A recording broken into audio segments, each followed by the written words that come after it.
todos os dias e te pedimos coragem e paciência para aceitarmos com humildade sincera a tua vontade. Auxilia-nos, Senhor, a passarmos pelas provas da vida sem revolta. Ajuda-nos a apagarmos do coração os medos, as tristezas, as decepções. Dá-nos, Senhor, a esperança para vivermos com alegria e fé.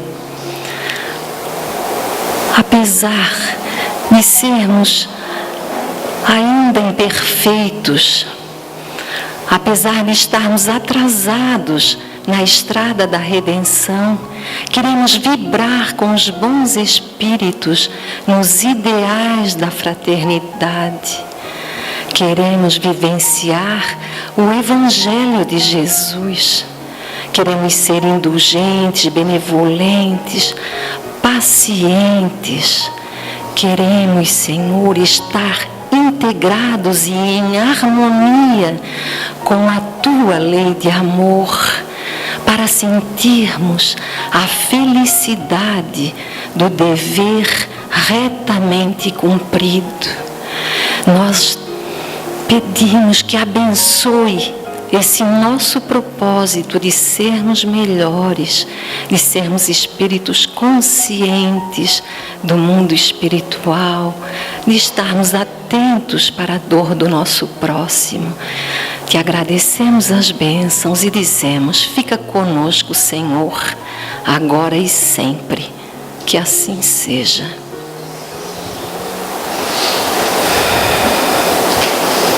Na noite de hoje nós contamos com o senhor Antônio Cury, trabalhador aqui da Casa de Jesus, que nos traz o tema a caridade.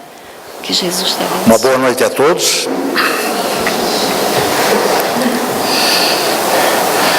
Pretendo trocar com todos os presentes algumas reflexões a respeito da caridade, já que a caridade é uma das maiores bandeiras da doutrina espírita. Fora da caridade, não há salvação. Há algumas pessoas que confundem caridade com esmola. Na verdade, a caridade vai muito além desse estreito limite. Não que a esmola não possa ser um ato de caridade. Não. Não só é, como às vezes é imprescindível. Se nos deparamos com alguém, na via pública, por exemplo, que está com fome, e muitas vezes trêmulo pela fome, o ato de nós oferecermos recursos para que ele obtenha a alimentação mínima necessária, não deixa de ser caridade. Mas a caridade vai muito além disso. E eu peço permissão para ler o que diz o dicionário a respeito da caridade. Dicionário comum.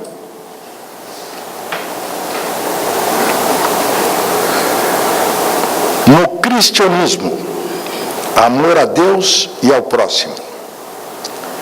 A caridade é uma das virtudes cardeais.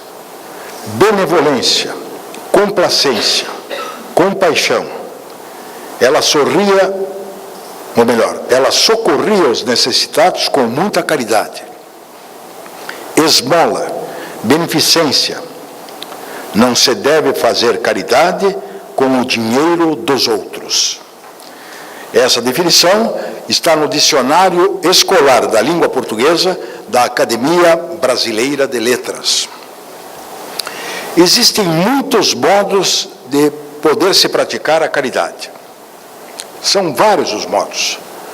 Por exemplo, se estamos na via pública e nos encontramos com um conhecido que está nervoso, aturdido, com medo, inseguro, indeciso, aflito, etc., o ato de nós oferecermos a ele a atenção máxima e, de preferência, deixá-lo falar sem interrupção, escutando-o com interesse, ouvindo-o atentamente e com interesse, significa, por si, um gesto de caridade, um ato de caridade. Por quê? Porque ele poderá desabafar, sentir-se melhor, mais encorajado, quem sabe até em melhores condições de raciocinar, ou seja, raciocinar com maior clareza, a ponto de poder encontrar um caminho que o leve à solução daqueles problemas momentâneos que ele estava vivenciando. Aí está, neste simples exemplo, a marca indelével da caridade. Um outro exemplo. Pode haver caridade no modo como nós falamos. Como nós falamos com as pessoas de nossa casa, de nossa família, ou as pessoas que não sejam da nossa família. O modo como falamos tem uma diferença muito grande, muito acentuada, a ponto de dizerem os entendidos nessa área que o corpo fala mais, às vezes fala mais do que a própria fala. Ou seja, o modo de falar passa a ser mais significativo do que o conteúdo da fala. Então nós podemos falar com os outros de uma maneira que a fala se torne agradável ao ouvido alheio. Muitos poderiam dizer, puxa, mas eu não sei fazer isso, não sou assim. É muito simples. O tom de voz pode ser treinado e pode ser controlado. E não estou me referindo à ajuda profissional, que também pode ser utilizada, já que há a fonoaudiologia hoje em dia. Não me refiro a isso. Refiro-me ao modo que nós podemos encontrar de termos um tom de voz agradável para as pessoas com quem estamos conversando, sejam elas de nossa família ou não. Se falarmos de uma maneira agradável, ficará registrado que a nossa fala estará isenta de qualquer censura, de qualquer agressividade verbal e ainda sem traço de menosprezo e muito menos de desrespeito. O tom de voz indica isso. Então, falar com um tom de voz adequado, agradável aos outros, é um ato de caridade e pode ser treinado e pode ser conquistado, porque é um hábito a ser construído. Falei no desrespeito. Vou abrir um parêntese para falar o seguinte: todas as pessoas, incluídas aí as crianças, gostam de ser respeitadas e o desejam. Todas as pessoas querem ser respeitadas e o desejam. O que é que eu devo fazer para ser respeitado? Devo fazer a minha parte, que é respeitar, ser respeitoso e respeitador.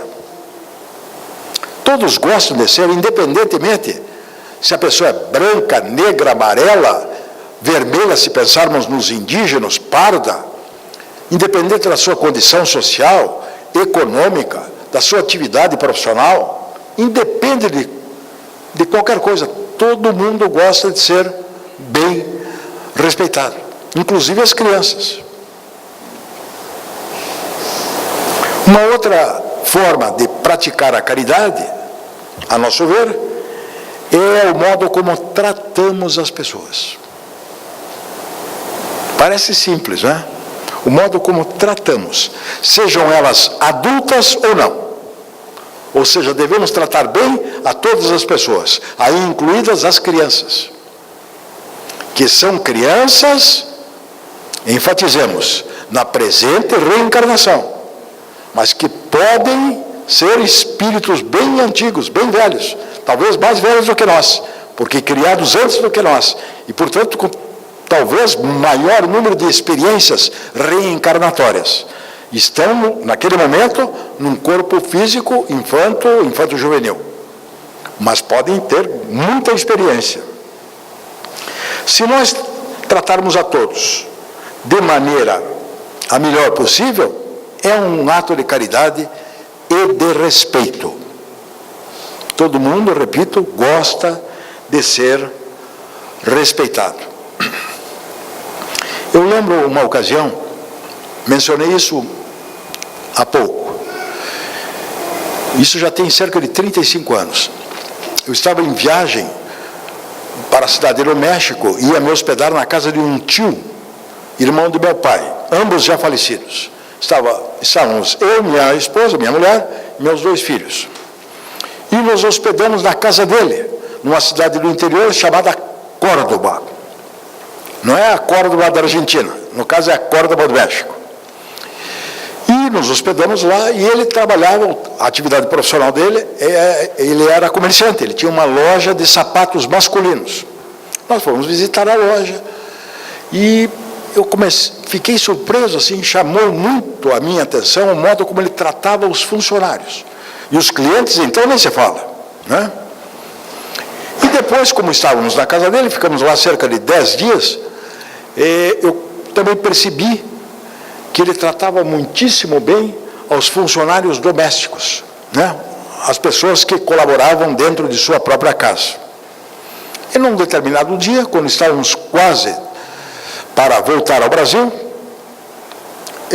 estávamos só nós dois, eu disse a ele: puxa, tio, eu estou admirado, positivamente admirado, pelo modo como o senhor trata os seus funcionários da loja, como o senhor trata os seus funcionários domésticos. E ele me respondeu com 3 palavras, que eu não esqueci, gravei, 3 palavras: não custa nada. Não custa nada tratar bem as outras pessoas. No mínimo não custa nada. Além de ser um gesto de educação, de civilidade, de urbanidade. Não é? Imaginemos o seguinte: se nós começássemos a tratar as pessoas da nossa casa, no cadinho do nosso lar, do mesmo modo como nós tratamos as pessoas na rua, nas ruas, na escola, no trabalho, seja onde for. Imaginaram como seria o ambiente, a ambiência criada dentro do nosso lar, se dispensássemos tratamento igual aos nossos familiares, que nós costumamos dispensar às pessoas fora de casa? É intrigante, né? Mas imaginaram-se que quando levantássemos, disséssemos um bom dia com vontade, desejando que aquela pessoa tenha um bom dia mesmo, e não resmungando, bom dia. Né? Ou, para quem mora num prédio, num edifício de apartamentos, por exemplo, descer para trabalhar, dar um bom dia para o porteiro, que vai ficar muito agradecido por isso e vai responder, porque vai se sentir reconhecido e reconhecido na sua atividade. E isso é deveras importante, porque na Terra nós vivemos em regime de interdependência. Embora não percebamos, vivemos em regime de interdependência. Ou seja, todos precisamos uns dos outros. Então o trabalho do porteiro é importante, o trabalho do gari, aqui se chama agente de limpeza, é importante, o trabalho da cozinheira é importante, o trabalho do carpinteiro, do pedreiro, etc., do médico, do advogado, do dentista. Todas as atividades são importantes. E com isso temos a geração de um equilíbrio. Então, se tratássemos em casa aos nossos familiares de maneira repetida, continuada, como nós tratamos lá fora, seria um limiar do paraíso, né? Usar palavrinhas chaves, palavrinhas mágicas, como por favor me passe o pão, né? Por favor me alcance o café, o leite, etc. Coisas simples.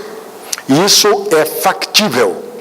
Isto é passível de realização. Por quê? Porque é um hábito. E como disse o professor Hippolyte Léon Denis Rivail, o nosso Allan Kardec, é o pseudônimo, para quem não sabe, do professor Rivail, é Allan Kardec. Como disse em comentário pessoal, na questão 685 do Livro dos Espíritos, que a educação é o conjunto dos hábitos adquiridos. Está inteligível? Sim? Então, estou aprendendo? Ok. É o conjunto dos hábitos adquiridos. Isto é a educação. Todos nós somos capazes de realizar o que eu estou dizendo aqui, que é uma coisa mínima. E muito mais. Por quê? Porque se nós somos capazes de adquirir os hábitos, certos hábitos, que só nos fazem mal, inclusive a saúde física e mental, de que são exemplos o tabagismo e o alcoolismo, por que não seríamos capazes de incorporar ao nosso dia a dia hábitos que só nos trarão benefícios, vantagens? Vantagens no sentido de benefícios mesmo, porque essa palavra vantagem, ela está tão contaminada diante do que aconteceu, infelizmente, com um jogador de futebol da seleção brasileira, de antigamente, o Gerson. Ele era o garoto propaganda de uma marca de cigarro. Não sei se se lembram disso, os mais velhos talvez se lembrem, né? Ele fazia uma propaganda em que dizia, não, brasileiro assim, gosta de levar vantagem em tudo, e daí puxava a carteira de cigarro e acendia um cigarro. Infelizmente, claro que essa não foi a intenção, mas infelizmente houve um carimbo e passou-se a chamar de Lei de Gerson. Coitado do Gerson, não tinha nada com isso, mas levou esse carimbão. A Lei do Gerson, a Lei de Gerson, ou seja, a lei em que se quer levar vantagem em tudo. Um tremendo equívoco. Levar vantagem em tudo, imagina, tremendo equívoco. É claro que levar vantagem em tudo não é assim que acontece. E a doutrina nos esclarece de maneira muito peculiar. Os bens da terra, na terra ficarão. Ou seja, só levaremos para o outro lado da vida o conhecimento adquirido e consolidado e as virtudes conquistadas. Uma delas é o amor, que é a lei maior da vida. E outras tantas virtudes são a benevolência, a indulgência, o perdão, a capacidade de ouvir os outros com atenção, com interesse de ajudar. Existem inúmeras maneiras. Pois bem, é possível, portanto, controlar o nosso tom de voz e tratar bem a todas as pessoas e sempre com respeito. E tratar bem a todas as pessoas, se nós examinarmos com mais acuidade, com mais atenção, com mais vagar, nós veremos que isto faz parte, de maneira indireta, do ensino maior do Cristo, que é o nosso modelo e guia, cujo ensino maior está resumido numa frase: amar a Deus sobre todas as coisas e ao próximo como a si mesmo. Essa frase continua em pé e verdadeira, decorridos vários séculos, porque Jesus foi um fenômeno. Todos sabemos que ele dividiu a história da humanidade terrestre, a tal ponto que hoje estamos no ano 2017, depois de Cristo. Com esta frase, que seguramente todos nós conhecemos, amar a Deus sobre todas as coisas e ao próximo como a si mesmo, ele resumiu toda a lei e os profetas. Jesus era um sábio e tinha uma capacidade de síntese fora do comum, extraordinária. Então é perfeitamente possível controlar nosso tom de voz e tratar bem a todas as pessoas e com respeito. Eu dizia que tratar bem está, de certa forma, embutida essa expressão nessa frase: amar a Deus sobre todas as coisas e ao próximo como a si mesmo. Por quê?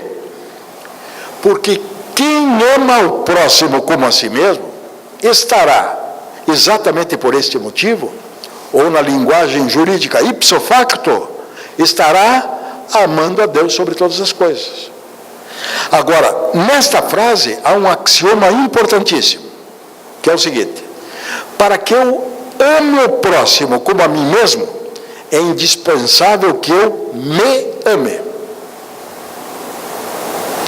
Eu só posso amar ao próximo como a mim mesmo se eu me amar. Só posso amar ao próximo plenamente, é claro. De certa forma, já vou podendo amar ao próximo, mas plenamente só quando eu me amar. E para eu me amar, eu preciso me conhecer. Está dito na questão 919 do Livro dos Espíritos, a obra mais importante da veneranda doutrina espírita. O que é que diz lá? O autoconhecimento. O conhecimento de si mesmo é a chave do progresso individual. Então, para eu poder plenamente amar aos outros, eu preciso me amar. Quem não se ama, procure se amar devagarinho, aceitando-se como é. Cada um é de um jeito. Não é? E todos, afinal, somos irmãos. Todos nós que aqui nos encontramos, por exemplo, somos irmãos. Alguém diria, mas como assim? Bom, do ponto de vista da vida verdadeira, que é a vida espiritual, todos nós somos irmãos, porque filhos do mesmo Pai universal, do mesmo Pai celestial. Neste momento, encontramos-nos em posições e situações diferentes, diversas, de pai, de mãe, de tio, de filho, de irmão, de cunhado, de sogra, de enteado, etc. Mas do ponto de vista da vida verdadeira, que é a vida permanente, somos todos irmãos. E por isso que o ensino máximo do Cristo diz: amar o próximo como a si mesmo, porque aí está embutida a fraternidade. E estamos aqui na Terra para aprender, muito aprender, a começar por aprender a fraternidade, o exercício da fraternidade. Fraternidade vem do fratello, vem de fratello, que no italiano quer dizer irmão, ou seja, tratar aos outros como nossos irmãos, que verdadeiramente são. É fácil tratar aos outros como irmãos? Nem sempre é fácil, porque também é nosso irmão, o que está embriagado, o que está drogado, o que está na penitenciária, o que cometeu crimes bárbaros, todos eles estão a caminho. E cada qual deles tem o seu anjo de guarda, ou o espírito protetor, ou amigo espiritual. Todos eles têm. Mesmo as pessoas que cometeram os crimes mais bárbaros, têm o seu anjo guardião. Apenas que não o escutaram. E como na maioria das vezes nós desfrutamos do livre-arbítrio, digo na maioria porque há pessoas que não têm livre-arbítrio, seja por questões mentais, de deficiência, os curatelados, os interditados, etc., não tem, mas na maioria nós temos, não é? Então o que pode acontecer? No máximo, o anjo da guarda pode se afastar, mas retornará quando chamado, e assim mesmo essa pessoa pode contar sempre com Deus e com Jesus. Nós todos podemos contar sempre com, no mínimo, nosso anjo guardião, ou espírito protetor, com Deus, nosso Pai, que a ninguém desampara, e com Jesus Cristo, que é nosso irmão, nosso mestre, nosso amigo, nosso companheiro de todas as horas, de todas, e não só das boas. Então, continuemos. Fora da caridade não há salvação. Recomendo a leitura desse capítulo, que é o capítulo 17 do Evangelho segundo o Espiritismo, composto de apenas 7 páginas, que trata desta questão. São só 7 páginas. O Evangelho segundo o Espiritismo é uma obra que, a meu ver, nós devemos com frequência usá-la. Sobretudo naqueles momentos em que estivermos em dúvida, com angústia e com medo. peguemos o Evangelho e o abramos assim, no chamado acaso, porque acaso não existe, em qualquer página, e vamos ler um pedacinho. Vamos lendo, e vamos sossegando, e vamos nos tranquilizando, e tudo vai melhorar. Essa é uma obra de uso frequente, que deveria ser nossa obra de cabeceira. O Evangelho segundo o Espiritismo, contendo as lições morais do Cristo, que nos ajudam de maneira enorme. Então, o bom tratamento às outras pessoas está dito na mensagem maior de Jesus, no ensino maior do Cristo. Né? Amar a Deus sobre todas as coisas e ao próximo como a si mesmo. E é interessante, porque quem ama ao próximo como a si mesmo, estará amando a Deus sobre todas as coisas. E quem ama a Deus sobre todas as coisas, estará amando ao próximo como a si mesmo. Mas a recíproca também é verdadeira. Às avessas, esse axioma é verdadeiro. Se eu não trato ao próximo como a mim mesmo, eu não estou tratando a Deus como eu deveria. E, portanto, há uma infração à lei. Porque queiramos ou não, acreditemos ou não, aceitemos ou não, entendamos ou não, somos todos nós regidos por leis divinas ou naturais. Nós somos regidos pelas leis naturais. E não apenas as mais conhecidas, como a física, a química, a biologia, mas por todas as leis que nos regem. Dá o que pensar isso. Dá o que pensar. E essas leis são imutáveis. Imutáveis. É algo difícil de à primeira vista perceber, porque ouve-se falar em todo canto da mudança da lei. Mudou em tal coisa, mudou naquele ponto. Às vezes uma lei muda mais de uma vez por dia. Citando como exemplo o Brasil. Em alguns países não. A Constituição americana, por exemplo, norte-americana, é feita por poucos artigos e dura mais de 100 anos. Muito mais do que isso. Né? Mas no Brasil há uma profusão de leis e muitas mudanças constantes. Agora, as leis naturais ou divinas, elas não mudam. Por quê? Porque elas são perfeitas. E por serem perfeitas, não precisam ser mudadas. E valem para todos. Não só na Terra, mas em todo o universo. Porque a Terra, é claro, não é o único planeta habitado. Dizia Jesus, na casa de meu Pai há muitas moradas. Já dizia ele isso, há muito tempo. A melhor definição de caridade que eu conheço foi expressa por Paulo de Tarso, o apóstolo. Caridade é o amor em ação. Esse pessoal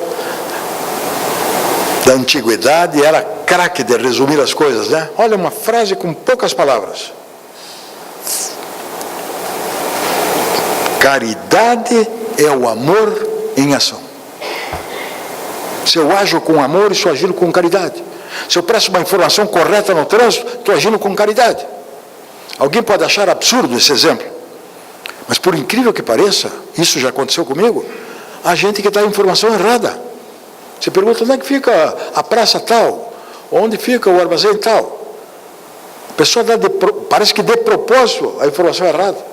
É quase inacreditável, mas existe. Então dá uma informação certa, presta atenção, ajuda uma pessoa com dificuldade de locomoção, como acontece com aqueles que avançam na idade, para atravessar uma rua. O que custa fazer isso? Não custa fazer nada, não custa nada. E é muito simples, é uma ajuda. Para a pessoa que está nessas condições, é uma ajuda, é um ato de consideração, de respeito. E todas as pessoas, é curioso isso, eu ando observando, todas as pessoas parecem que querem ser reconhecidas. Querem ser reconhecidas, de um modo ou do outro. No meu tempo, porque eu já sou antigo, quando alguma pessoa queria aparecer, se exibir, dirigindo uma moto, que não são as motos de hoje, eram motos muito inferiores às de hoje, elas aceleravam ao máximo na rua, né? Ou então levantavam a moto ou a bicicleta assim para aparecer, ou estava um frio danado e a pessoa tinha um automóvel cuja capota era reversível, e ele dirigia o automóvel com a capota descida para aparecer. E a gente costumava dizer, se ele pendurasse uma melancia no pescoço, resolveria o problema, né? Porque apareceria mais. Hoje em dia isso está ultrapassado, na minha ótica. Uma melancia no pescoço é pouco, tem que ser outra coisa. Porque o que as pessoas gostam de se mostrar, não chegaria ao exagero de dizer que gostam de se exibir, não. Por trás disso, eu não tenho a conclusão, eu estou trocando essa informação com vocês, para que vocês pensem, depois a gente possa conversar eventualmente, quando vocês tiverem alguma conclusão. A impressão que eu tenho é que as pessoas desejam reconhecimentos, ser reconhecidas. Parece que é uma carência, talvez até uma carência afetiva, de repente. A pensar e a conferir. Voltamos ao tema. A essência da perfeição é a caridade, na sua mais ampla acepção. Vou repetir. A essência da perfeição é a caridade na sua mais ampla acepção. Por quê? Porque implica a prática de todas as outras virtudes. Olha só, por isso que essa é uma das bandeiras maiores da doutrina espírita. A caridade implica a prática de todas as outras virtudes, de tal maneira que quem é caridoso, quem age com caridade, estará praticando todas as outras virtudes, a paciência, a indulgência, o perdão das ofensas, a benevolência, o amor, a bondade, etc. Aliás, a bondade, para mim, é uma das virtudes que eu mais admiro. Eu, pessoalmente, admiro. A pessoa que é bondosa, tem bondade, você enxerga, olhando para a pessoa, você enxerga que ela é bondosa. E a pessoa que tem bondade na mente e no coração, quando você está com um problema, ela se aproxima, ela nem precisa dizer nada. Basta se aproximar, que você sente nela, sem que ela diga coisa alguma, sem que ela articule qualquer palavra, é o mesmo que ela, ao se aproximar, é o mesmo que ela dissesse, e não diz. Olha, estou aqui, se precisar de mim, conte comigo, estou aqui. É isso que eu sinto numa pessoa que tem bondade. Um dia, se Deus quiser, eu vou ser bondoso. Se Deus quiser, vou ter essa virtude. Que é passível de conquista. Muita bondade na mente e no coração. Muito bem. Uma pergunta que eu já deveria ter feito antes. As pessoas que estiverem vindo pelas primeiras vezes à casa de Jesus, por favor, levantem o braço.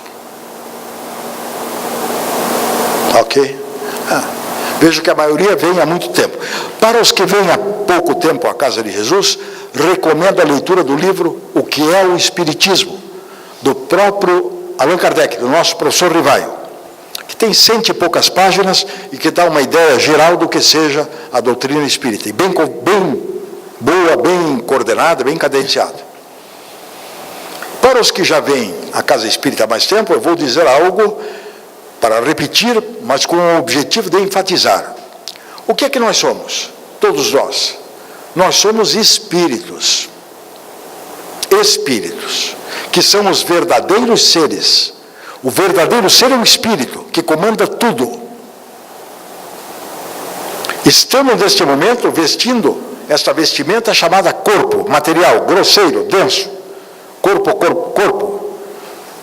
Esse instrumento que serve de veículo para transitarmos pelo planeta. No momento que chegar a desencarnação, e chegará para todos a seu tempo, sem qualquer exceção, o que vai ocorrer? O nosso corpo vai se decompor e se transformar, ou será cremado, mas o espírito não morrerá. O espírito é imortal, ele sai do corpo, mas não sai da vida. Ou seja, nós somos espíritos, nós somos imortais, nós somos indestrutíveis e viveremos para sempre. Para os que vêm pelas primeiras vezes, eu diria, para se chegar a essa conclusão é preciso ler e estudar, especialmente as obras fundamentais da doutrina espírita, para obter convicção, porque não adianta dizer, não, o expositor disse que é assim e eu aceito. Não tem valor nenhum. Não, o Divaldo Franco falou isso, é o Divaldo Franco, uma autoridade, mas também não serve. O Raul Teixeira falou, Chico Xavier também disse, não, é preciso que eu leia, eu estude, eu pense, eu reflita, eu aprenda, eu compreenda. E daí eu entenda e esteja convencido. Aí eu crio a convicção, aí eu tenho a certeza de que sou um espírito mesmo, que neste momento estou encarnado e que depois voltarei de onde eu vim, para o plano espiritual. Ou seja, nós desencarnamos, a nossa desencarnação, o corpo vai se decompor e se transformar ou será cremado, mas o espírito sai do corpo, mas não sai da vida. Volta para ela, volta para onde ou de onde veio, no plano espiritual, e terá continuação. Essa informação e este convencimento é da maior importância.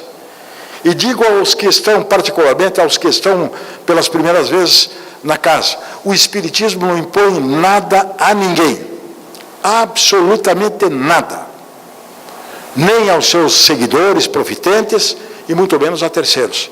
A pessoa faz se o desejar, faz se acreditar, age desse jeito se estiver convicta, senão não faz. E para obter esse resultado basta uma única coisa: a leitura e o estudo. Como eu li um dia desses aqui no Camelódromo, ali tem uma livraria e tinha uma plaquinha na livraria com uma frase de um poeta e escritor gaúcho chamado Mário Quintana. Por favor, não se assustem com o que eu vou dizer, mas está escrito lá, podem passar e conferir.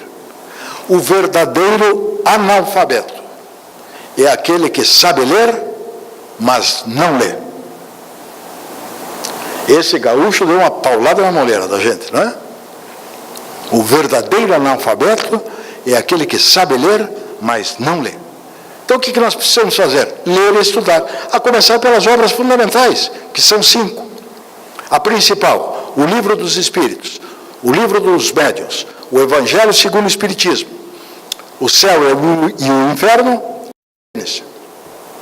A propósito, o Céu e o Inferno, ou o título completo, o Céu e o Inferno, ou a Justiça Divina segundo o Espiritismo, esta obra foi traduzida do francês para o português por Manuel Quintão, que é o mentor espiritual do Centro Espírita Casa de Jesus.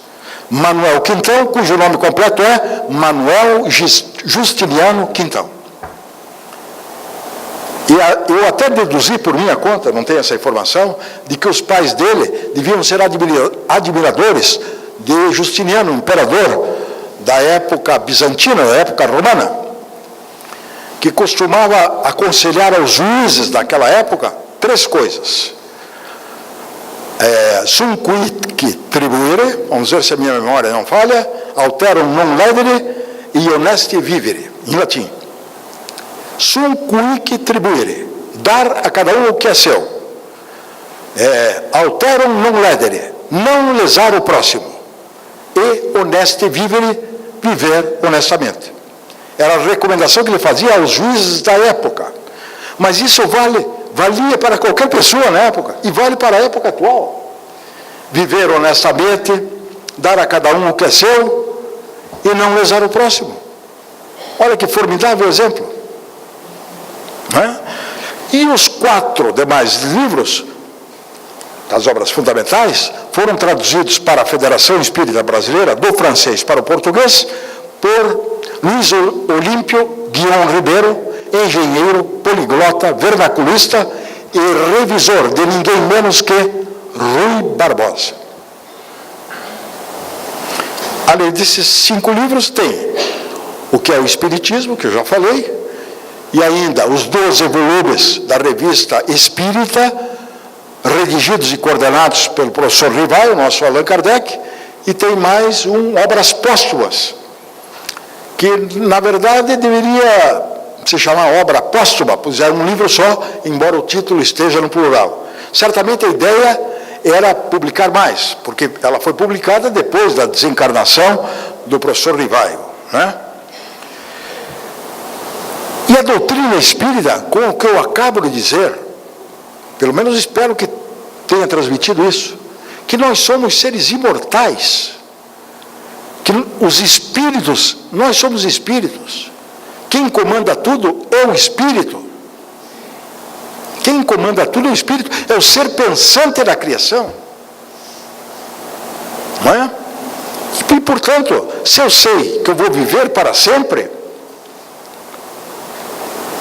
quanto mais rápido possível, vou procurar ler e estudar cada vez mais, particularmente as obras espíritas, mas aprender tudo que eu puder, né? Porque é uma doutrina da alegria. Há algum tempo atrás eu fiz essa menção, que o Espiritismo é a doutrina da alegria, e quando terminou a exposição, isso não foi aqui em Balneário Camboriú, eu não morava aqui ainda, venho de Curitiba, um cidadão esperou na plateia e disse: posso lhe fazer uma pergunta?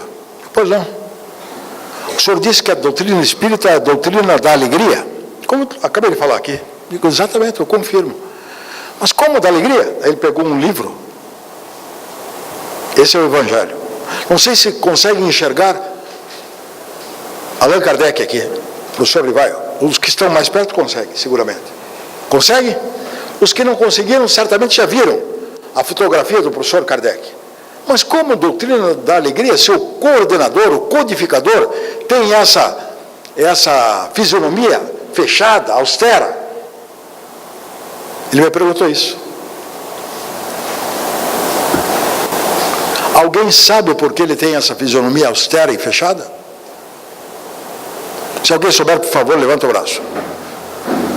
Pois então eu vou contar.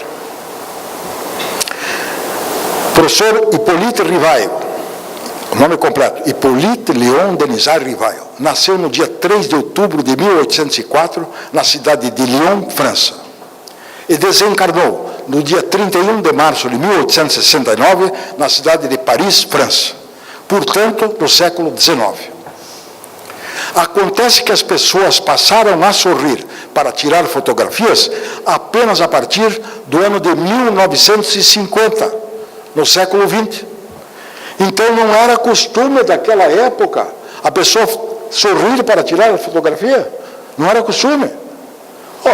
Vejam a vestimenta que ele está usando. Era comum naquela época.